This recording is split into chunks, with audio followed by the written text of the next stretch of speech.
नमस्कार, स्वागत है आप सभी का मार्केटनामा में। मैं हूं सुमित और हफ्ते का आखिरी कारोबारी सत्र भारतीय बाजारों के लिए एक mix bag kind of situation बनते हुए दिखाई पड़ी, जहां जो दायरेमंद कारोबार है वो तो बाजार में दिख ही रहा है, प्लस अर्निंग का लास्ट सेशन था आज, जो वीकडे था। अब 15 तारीख को अर्निंग खत्म हो जाएंगे सारे।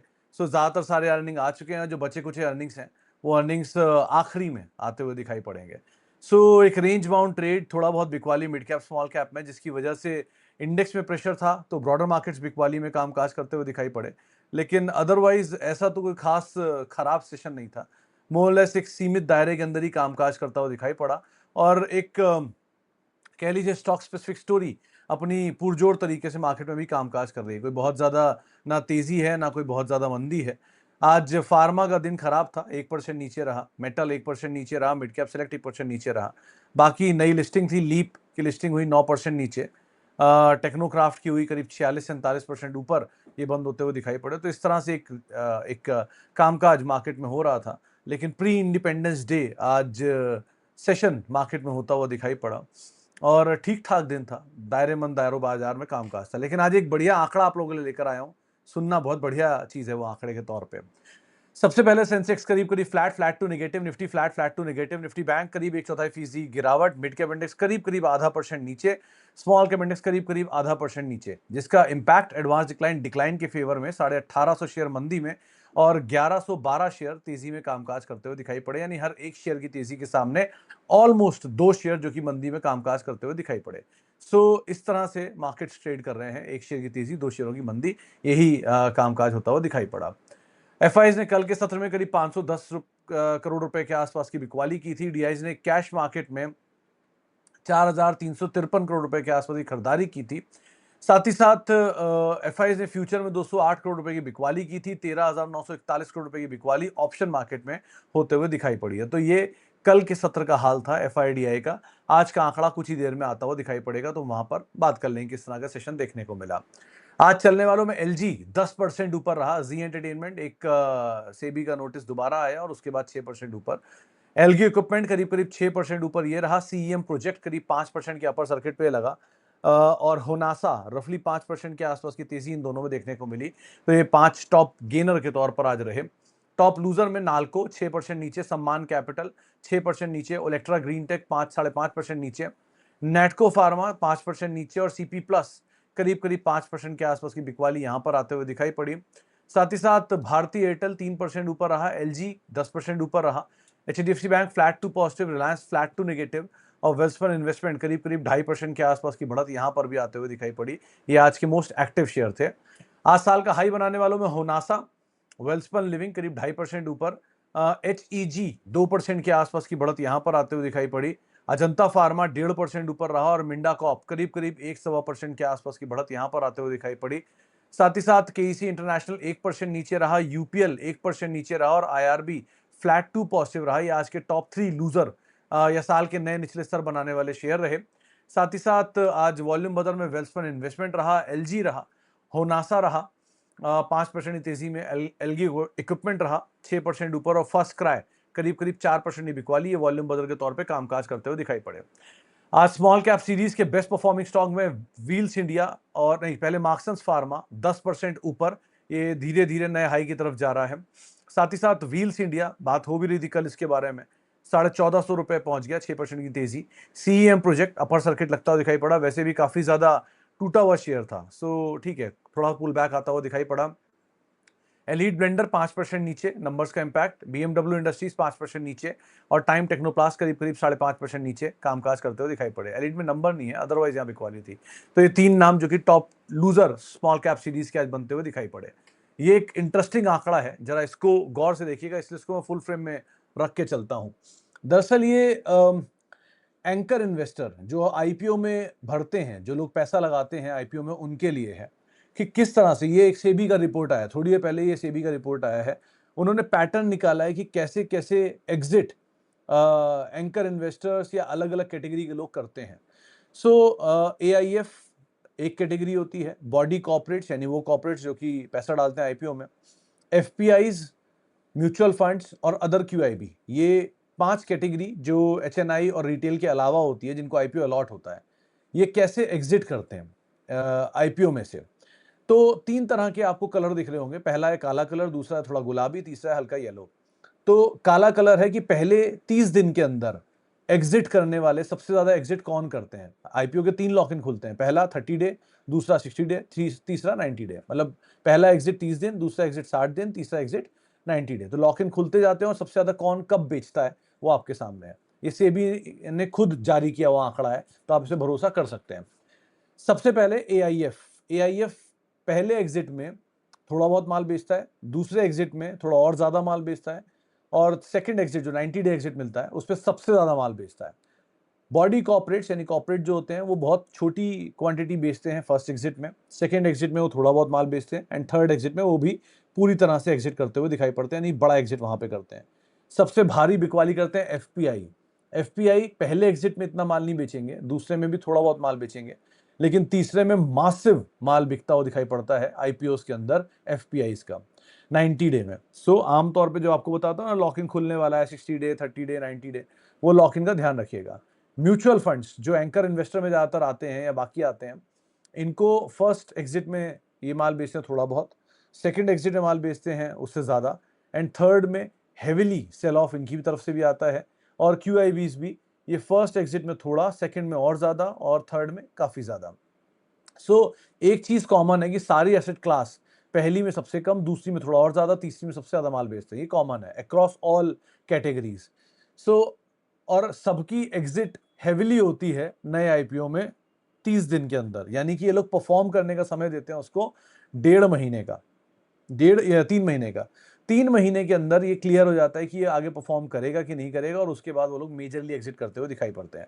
सो जो लोग भी ये सोचते हैं कि वो आईपीओ के अंदर बैठे हैं और वो लॉन्ग टर्म इन्वेस्टर बन के रहेंगे और ये कंपनी बहुत अच्छी है, ये उनके लिए एक अच्छा लेसन है कि आप लोग जो बड़े बड़े एसेट क्लास ओनर्स हैं, जैसे mutual fund, FPI, QIB, corporates, AIF, ये लोग इस कैटेगरी का इस्तेमाल करके माल उतार देते हैं अपने अपने समय पर।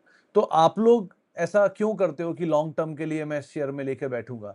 आपको फिर मौका मिलेगा इसको दोबारा क्लीन अप होने के बाद, फिर आप एंटर कर लेना। सो कभी भी अगर 90 डे लॉक इन किसी का आने वाला है, तो आमतौर पे ये अनुमान लगा के चलना कि उसमें बड़ा सेल ऑफ आता हुआ दिखाई पड़ेगा। हालांकि एक और इसमें थ्योरी होती है, क्योंकि इतनी बड़ी एग्जिट होगी जब पोजीशन, मान लीजिए एफपीआई की या म्यूचुअल फंड की या क्यूआईबी की, तो उसको कंज्यूम करने के लिए भी सामने कोई ना कोई खड़ा होगा।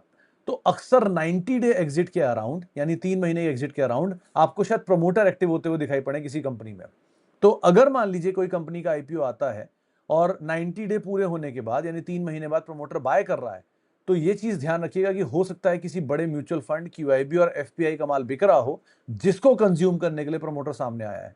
सो ये भी एक कैटेगरी आते हुए दिखाई पड़ती है। सो इस पार्ट को भी आप लोग ध्यान रखिएगा। तो ऐसे मल्टीपल परम्यूटेशंस, कॉम्बिनेशंस या सिचुएशंस बनती हैं जिनके हिसाब से माल बेचा जाता है आईपीओ के बाद। तो ये आईपीओ के बाद की तस्वीर है जो सेबी ने जारी करी, तो आप लोगों के लिए कुछ आंकड़ा पढ़ के लाया तो ले आया।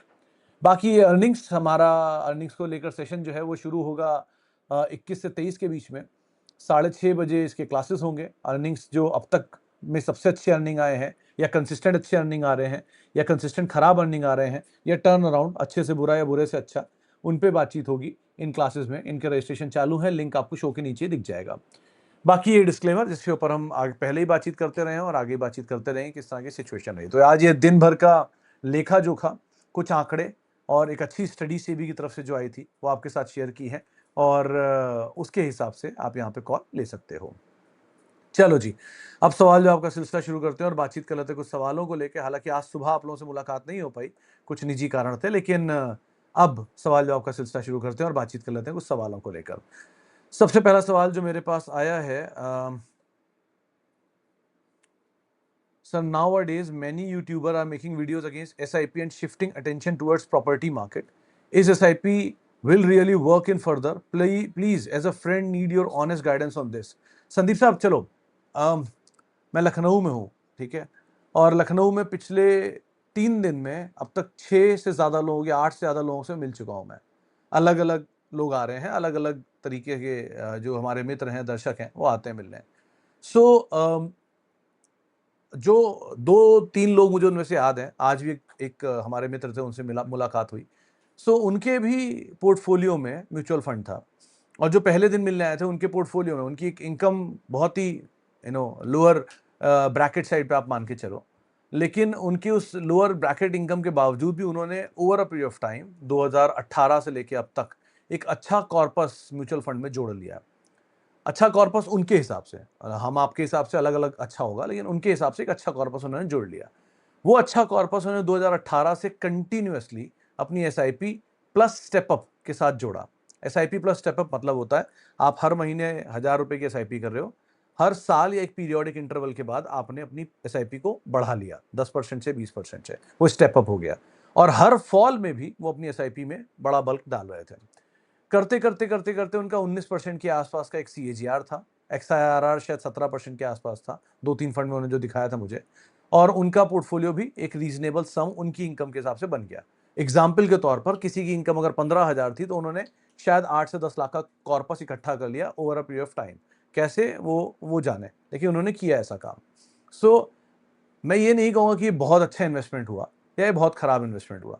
इतना कहूंगा कि सर एक आम आदमी के लिए जिसके पास बेयरली सारे घर खर्च पूरे करने के बाद 2 से 5,000 रुपए महीना बचता हो, वो रियल स्टेट आउटराइटली तो नहीं ले सकता। उसको लोन लेना पड़ेगा, उसके लिए रियल स्टेट खरीदने के लिए आपको हमेशा लोन लेना पड़ता है। कम ही लोग होते हैं जो एक आउटराइटली कैश देके रियल स्टेट खरीद पाते हैं। सो उसके पास एक चॉइस बचता है कि वो 5,000 रुपए महीना जोड़कर 12 पंजे 60,000 रुपए साल का जोड़ पाए। 60,000 रुपये अगर 15% की सीएजीआर से भी बढ़ता है या 10% की सीएजीआर से भी बढ़ता है, कुछ सालों बाद एवरेज 15% सीएजीआर आता है इक्विटी का। सो अगर 15% भी मान के चलो सीएजीआर से, तो उसके पास एक रीजनेबल सम अगले 10 सालों के अंदर इकट्ठा हो जाएगा, जिससे वो अपनी सारी चीजें पूरी कर देगा। ये पहला केस स्टडी था जो मैंने पहले दिन मिला था उनसे। आज जो भाई साहब थे उन्होंने बहुत इंटरेस्टिंग बात मुझे बताई कि उनको जब भी कोई बड़ा एसेट खरीदना होता है, उससे 2-3 साल पहले वो अपनी एसआईपी शुरू कर देते हैं, और आज तक वो कभी फेल नहीं हुए उस बड़ा एसेट खरीदने में एसआईपी के पैसे से। सो ये उनका थॉट प्रोसेस था। सो सबको सर जैसे जैसे सूट करता है वो वैसे वैसे काम करते रहते हैं, और वो करना भी चाहिए। सो एसआईपी क्या वंडर क्रिएट करेगा ये 5 साल बाद समझ में आता है, 3 साल में कभी समझ में नहीं आएगा। सो वो 5 साल का प्रोसेस समझने के लिए भी तो 5 साल चाहिए ना। सो आप ये मतलब every YouTuber including me, including everyone, we all work for numbers, views, everything, content, so इधर आप कोई वो क्या कहते हैं उसको, डिबेटेबल टॉपिक पे रील बना दो या व्यूज डाल दो, या कोई ऐसे वर्ड्स का यूज करो जिससे पब्लिक देखे, जैसे खत्म होने वाला है शेयर बाजार टाइप्स, ऐसा कुछ, या क्वालिटी कंटेंट क्रिएट करो जिससे व्यूज आएंगे। सो मैं लास्ट वाले में हूँ जिसमें सबसे कम आते हैं, लेकिन I am happy. So still इसलिए ऐसे वो भड़काऊ चीज़ों पे ना ध्यान दीजिए, कोशिश करिए इन चीज़ों पे ध्यान देने की जो प्रैक्टिकली फीजिबल हो। आप मकान ले सकते हैं एसआईपी में, नहीं पॉसिबल है, लेकिन आप मकान लेने के लिए एक मुश्त या रकम एसआईपी से इकट्ठी कर सकते हैं, हाँ ये पॉसिबल है। सो पॉसिबिलिटी ऑफ इक्विटी रिटर्न्स का पिछले 20 साल का सीएजीआर, 25 साल का सीएजीआर, या चलो छोड़ दो बाकी सारी चीजें, पिछले 50 साल का CAGR with all asset classes आप खुद ही निकाल लो, बहुत इजीली अवेलेबल है, स्क्रीनर पे मिल जाएंगे सबके, वहां से उठाते चलो, जिसका सीएजीआर सबसे अच्छा हो वो असेट क्लास सबसे अच्छा है ऑब्वियसली। सो अब तक तो ऐसा कुछ दिखा नहीं जो इक्विटी को बीट कर पाया हो। टाइम फ्रेम है अगेन 20 साल, 30 साल, 40 साल, जितना बढ़ाते जाओगे उतना स्टेबल नंबर आएगा। उस हिसाब से काम करो, जो सूट करे उसमें आप पैसा डालो। कोई बंदूक तो लगा नहीं रहा ना इक्विटी के लिए ना रियल एस्टेट के लिए, सुनो सबकी, करो अपने मन की। Hi sir, I hope you are rocking as always. Indeed sir. If you are invested in US market, then can you help me to understand if it's in bubble or not? How smart an ace investor like you access the situation? Sir, I am not an ace investor first of all. I might be an ace student, but I am not an a say ace investor. So वो झुनझुनवाला साहब या are के दमानी जैसे लोगों के ऊपर ही suit करता है, उन पे ही रहने दीजिए। रही बात शेयर बाजार की, यूएस मार्केट में indeed it is bubble, but not all companies are into. जैसे शेयर बाजार में इंडियन मार्केट में भी बोलते हैं ना बबल है बबल है, अब क्यूपिड में बबल हो सकता है मान लूंगा, ठीक, लेकिन कोई और कंपनी में बबल है, उसके केस पे डिपेंड करेगा। सही, तो या एफएमसीजी में या शुगर में या आईटी में, इनमें बबल अभी नहीं दिख रहा ना, क्योंकि ये बेचारे लुढ़ के पड़े हैं ऑलरेडी, हवा निकल गई सबकी। सो लाइकवाइज यूएस मार्केट भी है, आपको हर पॉकेट में बबल नहीं दिखेगा। सो आउटराइटली जनरलाइज करके कैटेगराइज करें कि सबको एक बोरे में भर देना, ये ठीक नहीं है।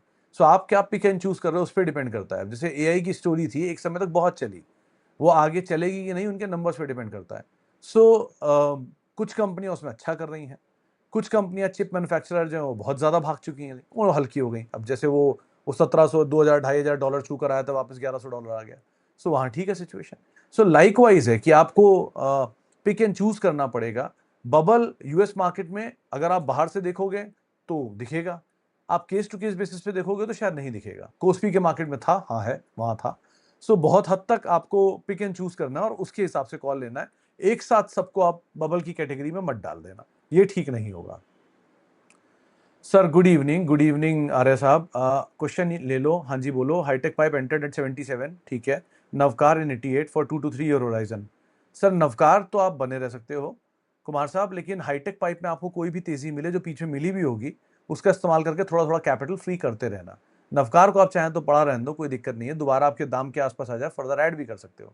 लेकिन हाईटेक के केस में एटलीस्ट, क्योंकि ये प्रेफरेंशियल के दाम के नीचे घूम रहा है, लेकिन बहुत कुछ इसने किया नहीं है वहां से वंडर।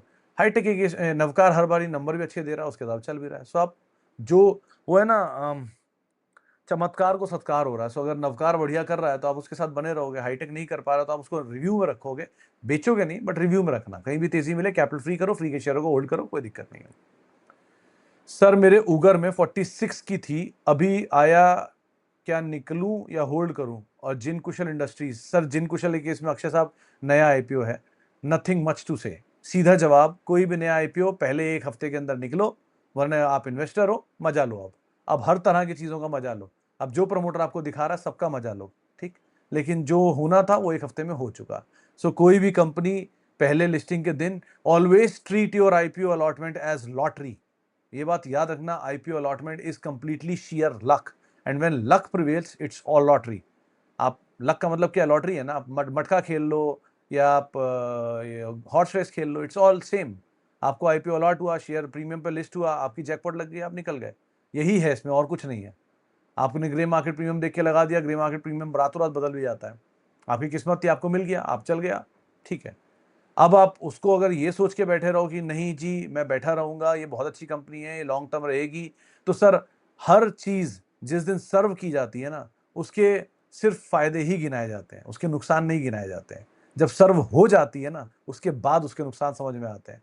इसका एग्जाम्पल देता हूं कि आप कभी भी बाहर खाना खाने जाते हो दोस्तों यारों के साथ, तो बोलते हैं ना, अरे खा ले यार, एक आध में कुछ नहीं हो रहा है, एक आध खा लिया, एक आध पी ले, कुछ नहीं हो रहा है, खा पी लिया आपने जो खाना पीना था। उसके बाद बताया जाता है, अरे यार फालतू में खा लेते हैं, ऐसा हो जाता है, इससे ये हो जाता है, उससे वो हो जाता है। Why to do it? अगर अच्छा है, आपको मजा आ रहा है, सो टेक इट। अगर आप लॉन्ग टर्म इन्वेस्टर हो, अब फिर पूरा मजा लो इसका, लॉन्ग टर्म इन्वेस्टर होने का। Be like a promoter and enjoy the ride. वैसी सिचुएशन है, उसको आप मजा लीजिए पूरा। Sir, good evening. Promoter of Tenneco Clean Air divested their 15% stake via open market transaction on 12 August. Promoter stake reduced from 67 to 52. Sir देखो यशपाल साहब, promoter का स्टेक ऑफलोड होने की कई वजह हो सकती हैं। मैं ये नहीं कहूंगा कि प्रमोटर का स्टेक बिकना गलत होता है, हमेशा नहीं होता। प्रमोटर का स्टेक बेचने के उनके पास बहुत तरीके हैं, बहुत एन नंबर ऑफ तरीके हैं। आप मतलब सोच भी नहीं सकते ऐसे तरीकों का इस्तेमाल कर सकते हैं वो लोग।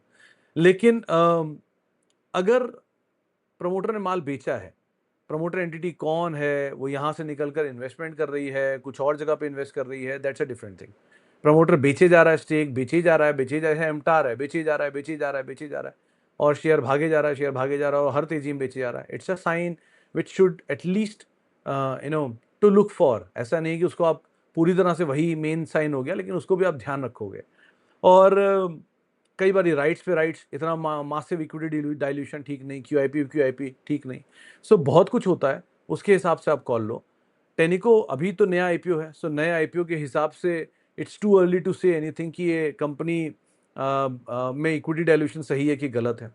नंबर अच्छे डिलीवर कर रहा है, जब तक नंबर सही डिलीवर कर रहा है कोई दिक्कत नहीं है। अच्छी कंपनी नंबर डिलीवर कर रही है और बिक भी जाए ना, तो भी जो नया बंदा उसके पास तो अच्छी कंपनी आई ना, नंबर डिलीवर कर रही है, ऐसी कोई दिक्कत नहीं है। आप थोड़ा सा पेशेंस रखो, evaluate the situation and then take a call. कई बार क्या होता है, फंड आ जाते हैं, हमें माल चाहिए। अब माल लेने के लिए आप क्या करोगे, बल्क डील में जाओगे, ब्लॉक डील में जाओगे, क्यूआईपीज में आओगे, यही तरीके बचते हैं आपके पास, आप उन्हीं में माल लेते हैं। अभी इट्स टू अर्ली टू से कि नई नई कंपनी और इतना माल बिक रहा है। ये तो होना ही था। नए आईपीओ में जो कह रहा हूँ ना कि एंजॉय द राइड, वो यही होगा कि उसमें लॉक इन खुलते रहेंगे, माल बिकता रहेगा, कोई ना कोई लेता रहेगा। एचडीएफसी ने माल लिया ना, माल खराब नहीं है। लेकिन ये चीज़ों से कुछ समय बाद सब सेटल हो जाएगा, एंड में नंबर बचेंगे। अगर नंबर सही आते रहे तो आप बने रहोगे, तो कोई दिक्कत नहीं है। Sir, hello sir, I want to know why these stocks going down, is there any opportunity? Adani power, अरे सर ये तो बनते हैं नीचे आना, आधे भी हो जाए यहाँ से तो भी हैरत नहीं होगी मुझे। Vedanta 100%, अल्फाजियो 100%, BSc 100%, angel 100%। गर्व साहब ये तो अगर यहाँ से आधे भी हो जाए ना तो भी मुझे हैरत नहीं होगी, इनमें से कोई भी नाम। इट इज़ नॉट कि कंपनियां खराब हो गई, इट इज़ क्या ही चले हैं, क्या ही अनाप शनाप चले हैं। BSc, Vedanta and Adani power, मतलब क्या इसमें किसी ने अगर पैसा नहीं बनाया ना तो शेयर बाजार में किस में पैसा बनाएगा भाई?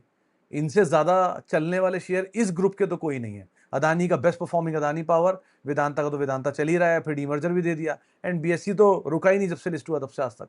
सो अब और क्या ही आपको उम्मीदें हैं इनसे? तो इनको तो कम से कम आधा हो जाना चाहिए, तब जाके एटलीस्ट अच्छे होंगे। ये नहीं कह रहा हूँ खराब हो गई, कंपनियां सारी अच्छी हैं, ए ग्रेड की हैं, टू गुड है, बट बहुत ज्यादा चली हुई हैं।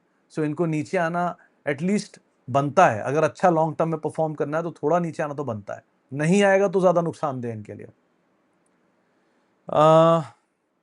सर वीएसटी ट्रेडर फिलहाल बाहर कर सकते हैं क्या? अगर आपके पास पेशेंस है आप कर सकते हैं, पेशेंस नहीं है लीव इट, सिंपल। अच्छी कंपनी है, have some time, have some patience, then we can look into it. Number मैंने देखे नहीं इसके, कल मैं शाम मतलब पेरेंट्स के पास था तो नहीं हो पाया इतना काम, लेकिन वैसे नंबर सही है इसके, अच्छी कंपनी है इन टोटल ये। सर नमस्ते, एचडीएफसी बैंक ए लेवल पे अच्छा रहेगा या नीचे आएगा? देखो शरद साहब, थोड़ा बहुत रेंज में घूमेगा, थोड़ा बहुत नीचे आएगा। ऐसा आउट परफॉर्मिंग ब्लास्ट करके वापस ऊपर आ जाएगा ऐसा भी नहीं होने वाला है, यहीं ऐसे थोड़ा बहुत ऊपर नीचे घूमता रहेगा। पेशेंस है, लॉन्ग टर्म के लिए लेके डालने के मूड में हो, लेके डाल लो। नया आप ढूंढ रहे हो कुछ, मतलब अगर आपके पास है, आप एवरेज करना चाह रहे हो, छोटा मोटा एवरेज कर सकते हो। नया आप लॉन्ग टर्म कुछ नहीं सोच रहे हो तो आईसीआईसीआई बैंक ज्यादा बेटर नंबर दे रहा है, परफॉर्म वो कर रहा है इस समय। भाव को देख के आप खाली ऐड करने की सोचो तो आप ऐड कर सकते हो, मीडियम टर्म में जाना चाह रहे हो तो एक स्टॉप लॉस लेके चलोगे। सो ये सारी पॉसिबिलिटीज हैं, इनमें से कोई पॉसिबिलिटी जो आपको सूट करे आप काम कर सकते हो। Sir view on Natco pharma, इसकी फंड रेजिंग के ऊपर बैठक है, उदय साहब जरा वहां से आउटकम आने दो। 14 आज ही है शायद फंड रेजिंग के ऊपर मीटिंग थी इनकी। न्यूक्लियर सॉफ्टवेयर नंबर खराब थे इस बार के। और सर नैटको फार्मा में लॉस कैसे हो सकता है उदय साहब? ये तो एक बार बहुत अच्छी तेजी दिखा कर आया नीचे। सो अगर आपने उस तेजी में बेचा नहीं तो क्यों नहीं, और तब आप कहाँ थे? तब लॉन्ग टर्म नहीं था। अब मंदी है, अब आपको घबराहट हो रही है, तो अब क्यों हो रही है? तब भी आप लॉन्ग टर्म थे। सो ये झुनझुनवाला साहब का ही, क्योंकि आज दिन अहम है, सो इसलिए उन्हीं की बात आपके सामने रख देता हूँ कि उनसे किसी ने पूछा था कि मैंने एक शेयर 70 रुपये में लिया, 140 देखा, वापस 70 रुपये आ गया, मैंने 140 से बेचा नहीं, 70 पे आ गया, मैं क्या करूँ? सो उन्होंने कहा कि 70 पे लेके 140 पे बेच देते, वो हो सकता है 500 चला जाता। सो ये बेस्ट पॉसिबिलिटीज होती हैं। ये बेस्ट पॉसिबिलिटी आप शायद पूरी ना भी कर पाओ, सबकी नहीं होती है, कुछ लोग कर पाते हैं, कुछ नहीं कर पाते हैं। लेकिन वर्स्ट पॉसिबिलिटी ये थी कि 140 की चीज 110 आई थी, वो रातों रात 140 से 70 नहीं आ गई थी। तो 140 से 110 जब आई थी तब आपको निकल जाना चाहिए था, क्योंकि तब अगर वो रिवर्सल लेता भी, ठीक है, तो ये पूरा या पार्शियल वो चॉइस आपकी है, लेकिन अगर तब वो रिवर्सल लेता भी तो उसके रिवर्सल में भी बहुत टाइम लगता, वो 110 से 140 जाने में आपको पूरा मौका देता वापस बाय करने का। सो इसीलिए कभी भी ऐसी सिचुएशन बने कि मैंने कोई चीज़ 100 रुपये में ली, वो 300 हो गई, जो एनएससीएल में मल्टीपल टाइम हुआ है। अगर ऐसी सिचुएशन बन रही है और वापस नीचे बहुत तेज़ी से आ रही है ताश के पत्तों की तरह, तो एटलीस्ट एक लेवल पे आके आप थोड़ा निकल जाओ एंड वेट करो। इस उम्मीद में मत रहो कि ये पूरी ज़िंदगी मैं रखूँगा, मैं इन्वेस्टर हूँ, मेरी ईगो है कि मैं तो इन्वेस्टर ही रहूँगा। वैसा कुछ मत करना कि बाज़ार बहुत बारी आपको टेस्ट करेगा, वो या तो फिर वो टेस्ट करने के लिए आप पढ़ते रहो। पढ़ रहे हो तो फिर तो कोई दिक्कत ही नहीं है, नीचे आएगा, अपॉर्चुनिटी है, दोबारा ऐड कर लूँगा। Sir good evening sir, give your long term view on PI, excellent, Coromandel excellent, Suzuki नहीं Maruti Suzuki excellent, JK cement excellent, all four excellent. When you talk, आज जो हमारे साथ भाई साहब मिलने आए थे, एक बहुत अच्छी चीज़ थी, उनके पोर्टफोलियो में ना सारे लार्ज कैप थे, मेजर लार्ज कैप, मतलब होगा कम से कम 80% large cap and non mid cap थे, और सब में उनको गेन था। एक ऐसा शेयर मैं नहीं देखा इसमें उनको लॉस हो। तो मैंने पूछा सर ये क्या स्ट्रेटेजी रहती है आपकी, कैसे करते हो? तो वो बोले कि सर देखो जब भी कभी नीचे आ रहा होता है, सो आराम से ऐड करता हूँ और शांति से बैठा रहता हूँ, क्योंकि इनमें मुझे खोने लायक कुछ होता ही नहीं। इवन रिलायंस, इवन टीसीएस में उनको लॉस नहीं था, वहाँ भी उनको गेन है। सो बोले कि मैं बहुत आराम से ऐड करता हूँ सर, मुझे कोई घबराहट नहीं होती, म्यूचुअल फंड से लिए जा रहा हूँ और उन्होंने ये भी बताया कि एक समय पे वो -30% लॉस में थे, आज वो 100% प्लस गेन में है। यही स्ट्रेटजीज फॉलो करते करते, डिसिप्लिन फॉलो करते करते, बातचीत करते करते, सुनते सुनते मुझे वो जो भी उनकी कहना हो। सो ये टाइप का सिचुएशन रहता है। सो आप अच्छी कंपनियों के साथ बने रहो, have some time, have some patience, keep on adding. और एक दिन 2 दिन के लिए बाजार नहीं है। ऑलवेज रिमेंबर, मार्केट हमारे पैदा होने से पहले भी था, हमारे दुनिया से जाने के बाद भी रहेगा। सो इतना तो एटलीस्ट पेशेंस रखो कि आपका भाव आपको मिलेगा। नहीं भाव मिले तो एक अच्छा मौका मिलेगा किसी और शेयर में जो उस भाव को भी कवर कर देगा। सो थोड़ा-सा पेशेंस और थोड़ी अच्छी क्वालिटी, इन 2 चीज़ों पे फोकस करो, चीज़ें अपने आप सुधर जाएँगी।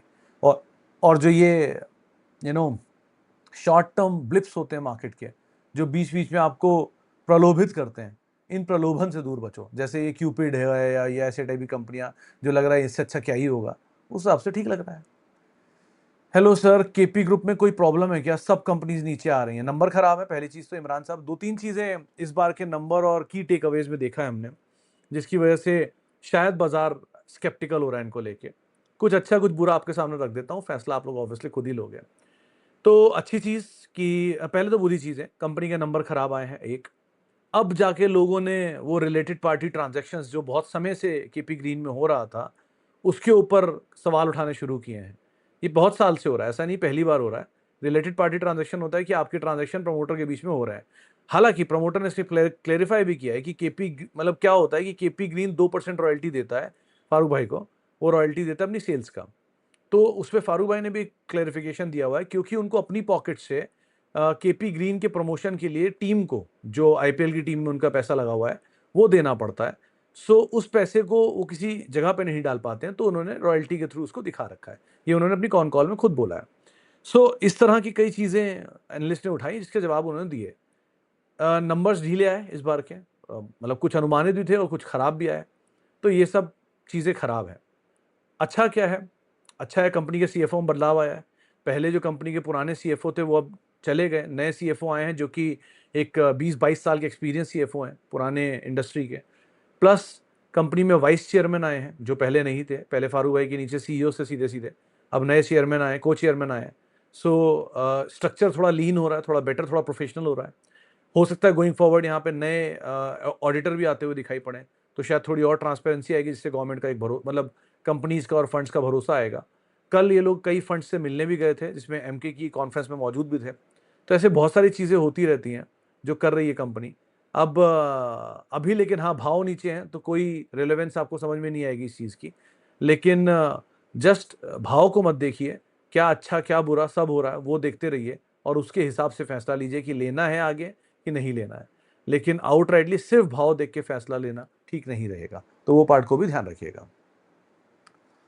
Hello sir, Pricol डायनाकॉन्स power mash कैसे रिजल्ट है? पावर मैश के नंबर वीक थे, प्रिकॉल के नंबर ठीक थे, डायनाकॉन के नंबर याद नहीं लेकिन मिक्स थे शायद। लेकिन पावर मैश ठीक दाम पर, अगर नीचे मिल जाए 1800-1700, अच्छा दाम है इसका लेने लायक। एंड प्रिकॉल ऑलरेडी थोड़ा चला हुआ है, but it's a very good company. अगर आप मीडियम टू लॉन्ग टर्म रख सकते हो, दोनों कंपनियां बहुत अच्छी हैं। सर, यथार्थ हॉस्पिटल रिजल्ट तो नॉर्मल है but share all time high कैसे है? नहीं, रिजल्ट अच्छे थे सर, खराब रिजल्ट नहीं थे और यथार्थ के नंबर सच में अच्छे आए थे। एंड ऑल्स ऐड किया जा सकता है क्या अभी? नहीं नहीं झा साहब, जहां हमने स्मॉल कैप सीरीज में बात की थी वहां तो शेयर डबल, 2.5 गुना, 3 गुना करीब होने वाला होगा। सो अब तो मेरे को हिम्मत नहीं होती हाल में ऐड करने की। पीछे बीच में नीचे आया था तो आपके पास पूरा मौका था। अब उस मौके को आपने छोड़कर दोबारा तेजी में आप मौका ढूंढ रहे हो, वो ठीक नहीं है। कूल ऑफ हो जाए, ऐड कर लो सर। सम टाइम्स कहीं तो रिस्क लोगे ना। हमेशा चलते हुए शेयर को ऐड कर लोगे कि और फिर बोलोगे कि मैंने ले लिया, ऊपर नीचे आ गया, तो ये फंसने वाली बात होती है। अच्छे नंबर बुरे दाम पर मिल रहा है, मतलब अच्छा शेयर बुरे दाम पे मिल रहा है, अच्छे नतीजों के बाद बुरे दाम पे मिल रहा है और अच्छे सिचुएशन के बावजूद बुरे दाम में मिल रहा है या अच्छी खबर के बावजूद बुरे दाम पे मिल रहा है, तो ऐसी कंपनियों को कौन ही छोड़ता है। सो आप अगर लग रहा है सही तब लो ना, अभी क्यों भागा भागी मचा रहे हो? और थोड़ा शांति रखो, नंबर हो गए हैं, सेटल होगा, क्यूआईपी आने वाला होगा फिर से, या तो कोई राइट्स आ जाएगा। आजकल ये बढ़िया चल रहा है कि कभी भी शेयर में तेजी आती है, पीछे पीछे क्यूआईपी आ जाता है। सो इसलिए थोड़ा सा देखो समझो फिर कॉल लेना। सर, मुझे लगता है जब तक ये गवर्नमेंट ही तब तक मार्केट बढ़ेगा नहीं। और जो पीछे मार्केट 2024 तक बढ़ रहा था तब भी तो ये गवर्नमेंट थी। सो यार सर ये मत बोलो ये गवर्नमेंट होगा तो ऐसा होगा, वो गवर्नमेंट होगी तो वैसा होगा। सर शेयर बाजार कॉर्पोरेट अर्निंग का मोहताज है। अर्निंग 6% आएगी तो शेयर बाजार तो 6% चलेगा ना। मिड कैप की अर्निंग अच्छा आ रही है तो वहाँ पर रिएक्शन आ रहा है। 2% 3% दूर है स्मॉल कैप वहाँ अपने ऑल टाइम हाई से। सो जहाँ अर्निंग आ रही है वहाँ शेयर तेजी में है, जहाँ अर्निंग नहीं आ रही है वहाँ शेयर खराब है। और इस गवर्नमेंट ने तेजी के बावजूद भी या मंदी खराब नतीजों के बावजूद भी या बुरी बाजार के बावजूद भी एक मासिव फंड रेज किया है अपना डिसइन्वेस्टमेंट के थ्रू। कैसे हो रहा है वो चीज़? सो ऐसा नहीं है। आप क्या कहाँ इन्वेस्टेड उस पर डिपेंड करता है ना। जिनके हाथ में अदानी है उनकी खुशियाँ हैं, जेएसडब्ल्यू है उनके हाथ में खुशियाँ हैं, जिनके रिलायंस है उनके हाथ में दुख है। सो उसमें क्या ही इतना फर्क पड़ रहा है कि ये चल रहा है कि वो चल रहा है, ये शेयर है कि वो शेयर है। जहाँ अर्निंग अच्छी, जहाँ चीज़ें बेटर, वहाँ अपने आप तेजी आ रही है। और अदानी अब लिया है किसी ने तो दुखी ही हो रहा होगा। So situation wise market react करता है, अर्निंग वाइज रिएक्ट करता है। यहाँ पर वहाँ पर इसके नाम उसके नाम, क्या है ये सब चीज़ें सर? जो अच्छा मिल रहा है ऐड करो। कितने स्मॉल कैप हैं, 12-12 बैगर हो रहे हैं। आज वो राघव प्रोडक्टिविटी के लिए मुझे मैसेज आया था, 1600 रुपया हो गया। 60 रुपए का शेयर 1600 रुपया। Look at the journey. इसी 2014 में से ही वो चलना शुरू हुआ था। 2014 में 2019 से चलना शुरू हुआ है शेयर। क्या भागा है? अपार इंडस्ट्री भागे नहीं क्या ऐसी जगह पे? तो ऐसे बहुत नाम है जो अच्छे भी हैं बुरे भी हैं। सो ठीक है गवर्नमेंट है अपना काम कर रही है, दैट्स अ डिफरेंट थिंग। लेकिन और ना मैं उसके लिए काबिल हूँ उसको हाँ या ना अच्छा बुरा बोलने के लिए। बट इतना समझ में आता है कि बाजार उस जर्नी में भी चला था, इस जर्नी में भी चला था, चलता रहता है ऐसे ही वो अपनी अर्निंग के हिसाब से। सर सोल्ड यथार्थ शेयर्स अराउंड 870 880 800 से डाउन जा रहा है, ऐड कर सकते हैं क्या? अगर थोड़ा कूल ऑफ मिलता है तो ऐड कर सकते हैं। आपकी करियर जर्नी कैसी रही है? Any struggle you have faced? गर्व साहब जितनी सक्सेस नहीं है ना उससे कहीं ज़्यादा तो फेलियर देखे मैंने। इतना ही कहूँगा, बाकी कहानी तो किसी और दिन आराम से बात करेंगे उस पर। एनीवेज चलो बाकी बात ही आप लोगों से होगी। अब सोमवार को सुबह दिल्ली से कोई भी निवेश कर रहे हैं तो अपने वित्तीय सलाहकार की राय लेकर निवेश करिएगा। चाहे यहाँ सुनकर करिए, स्मॉल कैप में सुनकर करिए, माइक्रो कैप में सुनकर करिए, मेरी कहीं भी शक्ल देखकर करिए। बाकी आप सभी लोगों को इंडिपेंडेंस डे की बहुत बहुत शुभकामनाएं।